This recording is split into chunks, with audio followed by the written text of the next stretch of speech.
Okay, let's talk about parallax errors. Parallax errors are accuracy errors that occur depending on how we look at a device. So when I look at this device here, let's just say I want to measure what is the mass of this object. So I'm just going to zoom in here and see what we get. But let's just say I'm sitting at the lab bench and I don't really feel like being in the front, so I'm just kind of over here.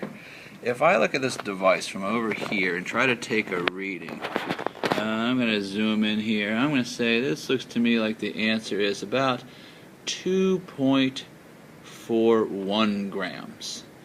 Now, if I were on the other side here and I looked at it, I'd say, no, you know what? That looks a little bit more like maybe 2.66 grams.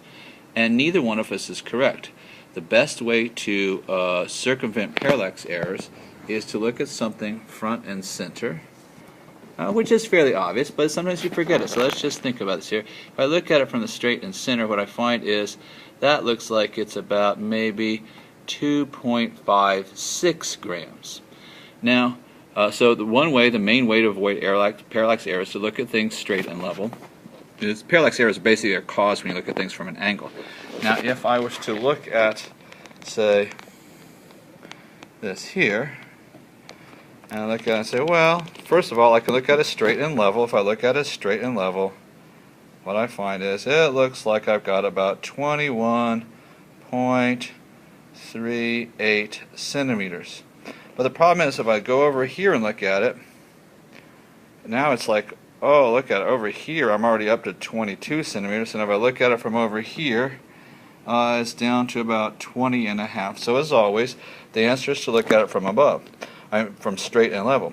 But one thing I want to point out is another way of reducing it is by getting the device in question as close to the measuring device as possible. Look what I'm going to do. I'm going to lift this up in the air.